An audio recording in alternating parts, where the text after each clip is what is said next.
Halo teman-teman semua, pada video kali ini kita akan membahas tentang atribut dan kode etik serta tatanan kelembagaan. Materi pokok ini terbagi dalam 15 sub pokok bahasan yang selengkapnya akan dijelaskan di dalam video ini. Materi yang pertama yaitu atribut seorang akuntan forensik. Howard Erdavia memberi 5 nasihat kepada seorang auditor pemula dalam melakukan investigasi terhadap fraud. Yang pertama, dari awal upayakan menduga siapa pelaku. Yang kedua, fokus pada pengumpulan bukti dan barang bukti untuk proses pengadilan. Yang ketiga, kreatif dalam menetapkan teknik investigasi, berpikir seperti penjahat dan jangan dapat ditebak. Yang keempat, fraud hanya bisa terjadi karena persekongkolan. Dan yang kelima, kenali pola fraud. Ini memungkinkan investigator menetapkan teknik audit investigatif yang ampuh.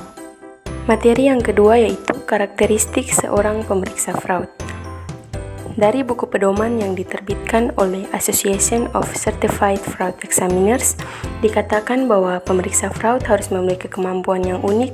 Di samping keahlian teknis, seorang pemeriksa fraud yang sukses mempunyai kemampuan mengumpulkan fakta-fakta dari berbagai saksi secara adil, tidak memihak, sahih, dan akurat, serta mampu melaporkan fakta-fakta itu secara akurat dan lengkap.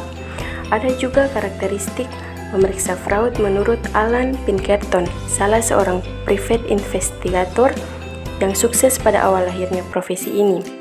Menurut Alan, kualitas yang harus dimiliki oleh seorang detektif yaitu detektif harus memiliki beberapa kualifikasi tertentu, yaitu hati-hati atau tidak gegabah, menjaga kerahasiaan pekerjaannya, kreatif dalam menemukan hal baru, pantang menyerah, berani dan di atas segala-galanya jujur.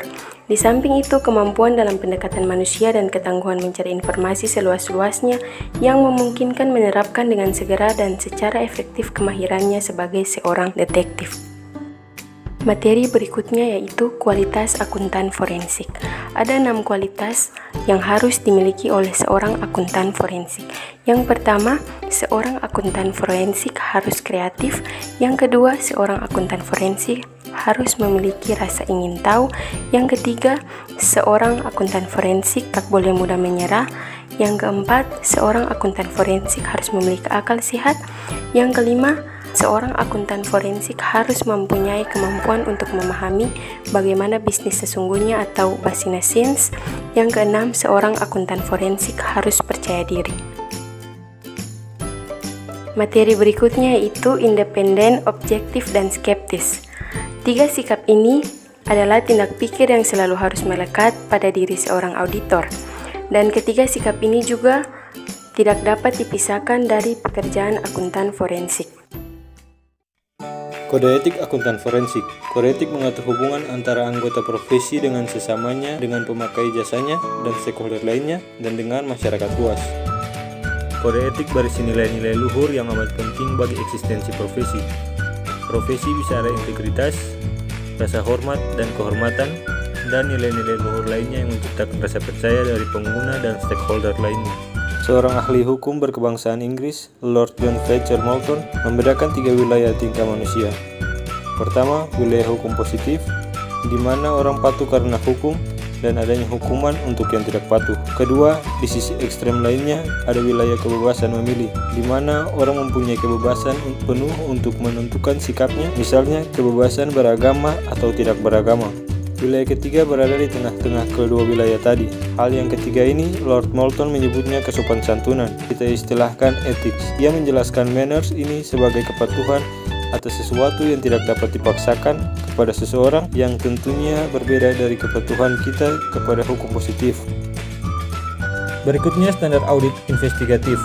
Akuntan publik memiliki standar profesi akuntan publik atau SPAP. SPAP membuat standar-standar audit, arestasi, pengendalian mutu, dan lain-lain. Namun SPAP khusus mengatur audit investigatif atau fraud audit. Situasi ini sesungguhnya rawan karena para praktisi melakukan audit investigatif atau fraud audit tanpa standar. Oleh karena itu, dalam pekerjaan audit, para auditor ingin menegaskan adanya standar tersebut. Menurut KH Spencer Pickett dan Jennifer Pickett merumuskan beberapa standar untuk melakukan investigasi terhadap fraud. Konteks yang mereka rujuk adalah investigasi atas fraud yang dilakukan oleh pegawai di perusahaan. Standar tersebut adalah: 1. Seluruh investigasi harus dilandasi praktik terbaik yang diakui. 2. Kumpulkan bukti-bukti dengan prinsip kehati-hatian sehingga bukti-bukti tadi dapat diterima di pengadilan. 3. Pastikan bahwa seluruh dokumentasi dalam keadaan aman, terlindungi, dan diindeks. Selanjutnya, standar pemeriksaan keuangan. Badan Pemeriksa Keuangan dalam Standar Pemeriksaan Keuangan Negara mencantumkan beberapa standar yang berkenaan dengan pemeriksaan untuk mendeteksi terjadinya penyimpangan dari ketentuan peraturan perundang-undangan, kecurangan, dan ketidakpatutan. Standar akuntansi forensik. Contoh lengkap standar umum dan khusus untuk akuntan forensik dapat dilihat pada buku William T. Thornhill. Thornhill juga tidak mencantumkan standar pelaporan secara terpisah. Ia menggabungkannya dalam standar pelaksanaan dalam butir 450. Sama seperti komentar sebelumnya, kita dapat mengubahnya dan membuat standar pelaporan sesuai dengan perumusan standar yang selama ini dipraktikkan IAPI. Yang berikutnya, tatanan kelembagaan. Undang-Undang 45 menyebutkan lembaga negara atau lembaga penyelenggara negara terbagi menjadi dua, yaitu di tingkat pusat maupun di tingkat daerah. Di tingkat pusat kita melihat 4 kelompok kelembagaan. Yang pertama, kelompok lembaga yang mencerminkan perwakilan rakyat, yaitu DPR, DPD, dan MPR. Kedua adalah presiden dan wakil presiden yang mewakili kekuasaan pemerintahan negara.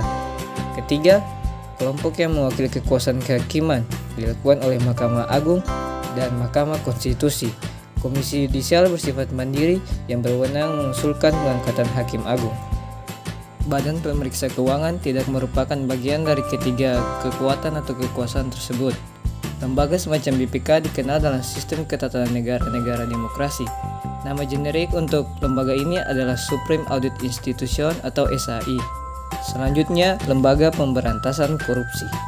Komisi Pemberantasan Korupsi atau KPK yang berdiri pada tanggal 29 Desember tahun 2003 bukanlah lembaga pemberantasan korupsi yang pertama di Indonesia. KPK didirikan karena kelemahan aparat penegak hukum di bidang penyelidikan dan penyidikan dalam menghadapi tuntutan Konvensi Pemberantasan Korupsi PBB. Selanjutnya, interaksi antar lembaga dalam pemberantasan korupsi. Mode interaksi antar lembaga yang terlihat dalam pemberantasan korupsi, termasuk KPK, mengalami pasang surutnya. Dalam masa pemilihan Presiden 2009 dan sesudahnya, ada banyak tulisan menanggapi masa depan Komisi Pemberantasan Korupsi. Kekhawatiran mengenai tidak rampungnya Undang-Undang Tipikor juga menjadi perhatian Presiden Susilo Bambang Yudhoyono. Yang selanjutnya, KPK diaudit siapa? KPK akan diaudit BPKP. Ini menimbulkan tanda tanya. Mengapa? Apa dasar hukumnya? Apa tujuannya? Akhir dari kronologis pemberitaan ini adalah pada Selasa 30 Juni 2009, juru bicara kepresidenan memberikan penjelasan tentang fungsi BPKP dan bahwa audit terhadap KPK tidak sesuai dengan fungsi BPKP.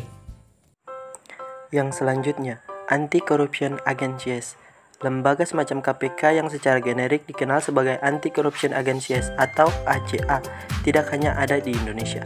Di banyak negara agensi ini disebut commission atau komisi seperti KPK. Namun ada juga yang menyebutnya biro seperti di Singapura atau badan seperti di Malaysia. Ada dua model ACA, yakni multi-agensi model dan single agensi model. Negara yang menerapkan multi-agensi model memanfaatkan lembaga-lembaga penegak hukum yang sudah ada, seperti kepolisian, kejaksaan, pengawasan pasar modal, pengawasan perbankan atau bank sentral, lembaga ombudsman, dan lain-lain. Dan untuk multi-agensi modal, contoh negara yang menerapkannya adalah Indonesia. Yang selanjutnya, landscape audit pemerintahan. Dalam jargon administrasi negara, istilah pemeriksaan digunakan dalam makna audit ekstern atau external audit. Misalnya dalam kalimat, Badan Pemeriksaan Keuangan adalah satu-satunya lembaga pemeriksaan keuangan negara di Indonesia.